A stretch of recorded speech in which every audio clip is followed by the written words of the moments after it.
Dans le cadre du cours de neurologie en 3e bachelier, il nous a été proposé d'analyser le problème d'une ophtalmoplégie droite douloureuse causée par un anévrisme de l'artère communicante postérieure.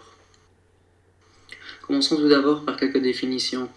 L'ophtalmoplégie douloureuse est une paralysie oculomotrice qui s'accompagne d'une douleur orbitaire, faciale et ou crânienne. Les étiologies d'une ophtalmoplégie douloureuse sont très nombreuses. En effet, elles peuvent être ischémiques, vasculaires, compressives, voire même inflammatoires. L'anévrisme est une dilatation localisée de la paroi d'une artère aboutissant à la formation d'une poche de taille variable, communiquant avec l'artère au moyen d'une zone rétrécie que l'on nomme le collet.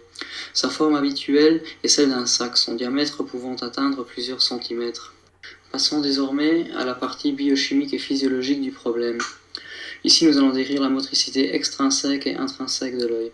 La motricité extrinsèque se caractérise du fait que lorsqu'on déplace nos yeux vers un point fixe, les neurones innervant les muscles responsables du mouvement désiré envoient une salve de potentiel d'action proportionnelle au changement de direction du regard. Une fois la cible fixée, les mêmes neurones tombent à une fréquence de potentiel d'action de base afin de maintenir un regard stable. Les mouvements horizontaux sont régis par le centre pontique de la latéralité du regard qui se situe dans la substance réticulée, alors que les verticaux proviennent des noyaux interstitiels rostraux du mésencéphale. Une activation coordonnée des deux permet les mouvements obliques. La motricité intrinsèque contrôle les gamètes de la pupille et la courbure du cristallin. Les fibres orthosympathiques provoquent une dilatation pupillaire et un étirement du cristallin. Les fibres parasympathiques ont donc un effet inverse. Passons désormais à l'anatomie vasculaire. La vascularisation artérielle provient de l'artère ophtalmique, qui est une branche carotide de la carotide interne et de la communicante postérieure, qui proviennent du polygone de Willis à la face inférieure du cerveau. Le drainage veineux se fait par les veines ophtalmiques, une inférieure et une supérieure.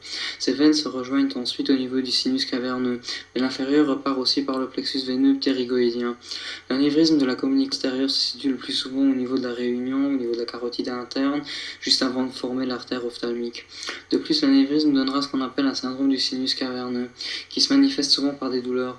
En effet, la dilatation peut aller comprimer le sinus et le nerf oculomoteur. Passons désormais à l'anatomie du nerf 3. Ce nerf oculomoteur véhicule donc des fibres motrices pour les muscles oculaires et préganglionnaires parasympathiques qui vont aller innerver les muscles intrinsèques de l'œil. Le noyau de ce nerf est localisé au niveau du tegmentum du mésencéphale.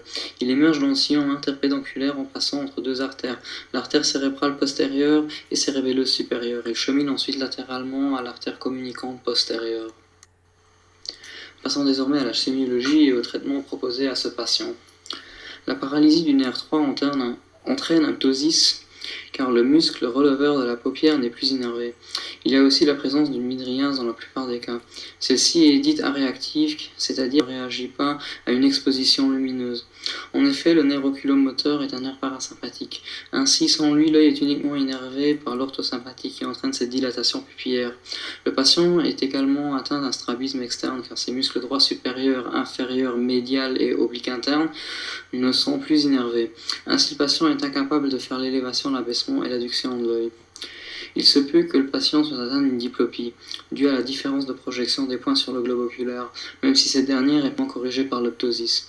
La littérature prévoit une intervention chirurgicale précoce pour remédier au problème et espérer une récupération du patient. Passons désormais au schéma physiopathologique. J'ai décidé de faire commencer ce schéma au niveau de l'anévrisme de la communicante postérieure car c'est la source principale qui va engendrer tous les autres problèmes, comme par exemple la compression des fibres parasympathiques du nerf 3.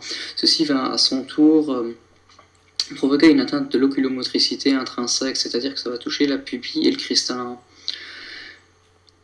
Ceci se caractérise donc par une ophtalmoplégie intrinsèque, qui se manifestera par une midriase et une perte du réflexe pupilloconstricteur.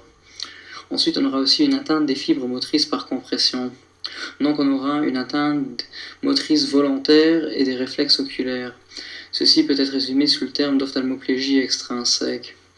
Celle-ci se caractérise donc par un ptosis, par des problèmes musculaires cités juste à la dia avant, et au niveau d'une diplopie.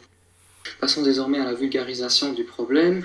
Pour rendre ce problème plus simple, on pourrait tout simplement affirmer qu'il s'agit d'une compression du nerf 3 par un anévrisme de la communicante postérieure. Cette atteinte sera donc localisée au début au niveau de la pupille qui sera dilatée. Ce n'est que par la suite que la motricité oculaire sera touchée.